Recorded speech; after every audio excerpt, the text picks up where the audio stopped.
Hey everyone! So I'm gonna have to apologize again for disappearing for 3 weeks again. This time around I genuinely have no real excuse, so I apologize, but here I am with another video, so let me just get right into it. So now that it is officially summer, I can look back on this last year and look back at the first year of my master's program here in Norway. Since it is officially summer, I can safely look back at this last year of my master's program, which was my first year. It's completely done, and all I have left is one more year. A lot of my thoughts and opinions of this country have changed. My expectations, some were met, some were not met, and I just kind of want to talk to you guys about what I find different living here a year later compared to what I thought when I first moved here. So I have decided to divide this video into 3 separate segments, the first one being expectations, the second one being changing of opinions, and the third one being acceptance. So let me get started with expectations. So as many of you guys know, I am in Norway getting my master's degree, and my expectations of this program have greatly changed, and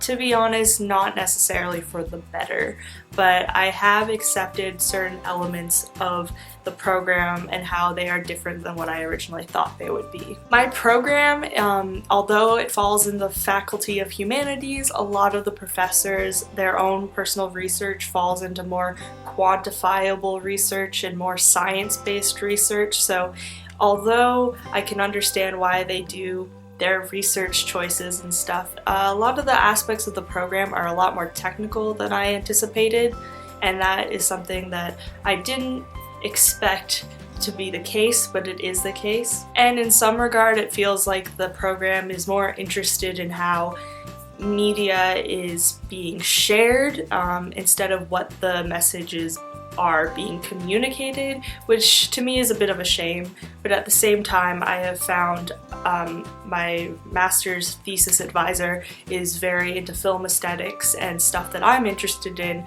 so ultimately I can still pursue a thesis in the areas that I'm interested in, so it isn't a total loss or anything, it's just my expectations for the program were very different to how the program actually is. Another topic that has to do with expectations but has absolutely nothing to do with my master's thesis at all is the topic of making friends, specifically Norwegian friends. Now this is something that I knew would be difficult from the get-go. I knew that Norwegians are very hard to socialize with, they're very keep to themselves, and it's not that they're rude, it's just socially they are a bit more reserved than a lot of other people in the world.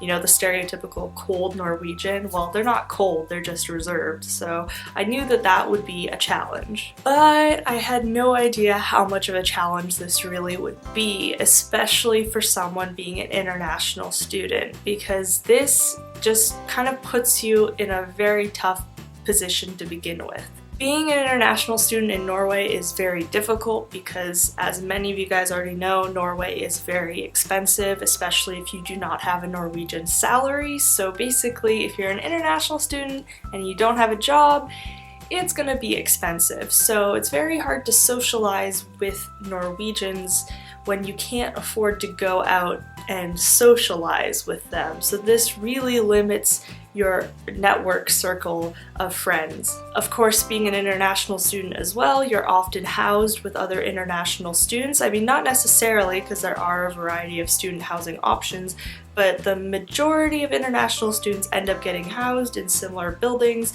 or in the same student villages, so you're almost kind of set up to only really make friends within the international student network. And the third expectation that I have had change is my opinion and thoughts towards learning the Norwegian language. Now I knew I had to learn Norwegian at least a little bit if I were interested to make Norwegian friends, get integrated into the culture more than I would normally, and of course if I wanted to get a job, you need the language. It is essential for you to have at least basic Norwegian understanding and capabilities. But I didn't anticipate how essential this is in regards to making Norwegian friends. So this kind of integrates into the last point I made about making Norwegian friends.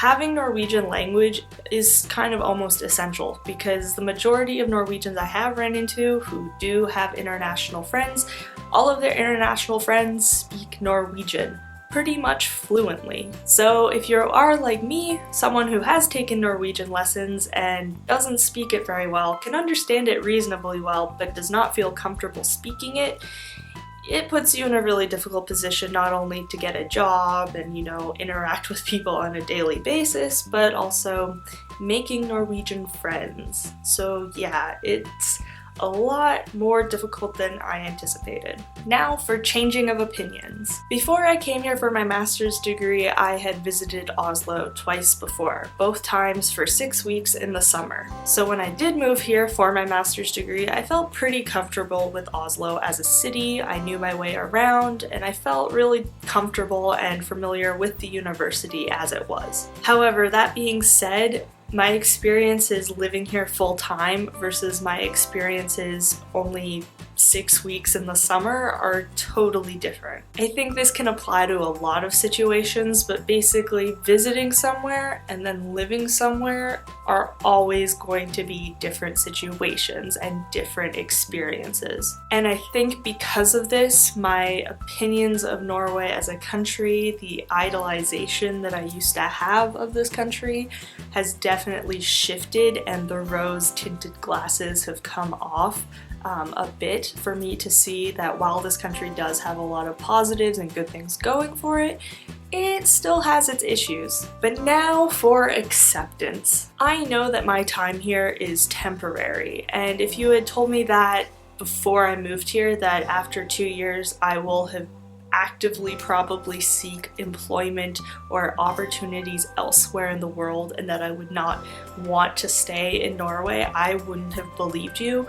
But after living here for a year, I'm definitely probably most likely 95% sure that after I'm done my master's degree here, unless there is a very great opportunity presented to me, I probably will not stay in Norway. So that being said, I know that my time here is temporary and that I have to use every day that I do live here to my advantage to go out and explore new things, try new things, meet new people, and just generally try to enjoy this country as much as I can. And of course, to do this, I need to surround myself with great people, which I do have. Although I might complain about the fact that I have very few Norwegian friends, I have a group of international friends who, yes, some are leaving, but some are staying, and basically, I have a group of friends that I am going to enjoy the next year with and gain tons of experiences with,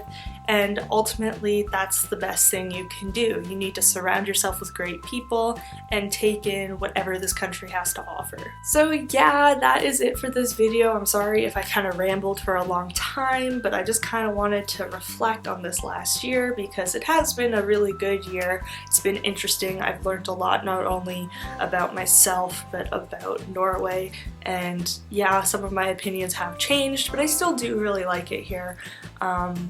I just know that everywhere has its pros and cons, and you just kind of gotta take everything as it is and make the best out of every situation. Let me know in the comments down below, what are your experiences in your own countries? Are there certain things that you like or that you don't like? Have your opinions changed over the years? I'd really like to know.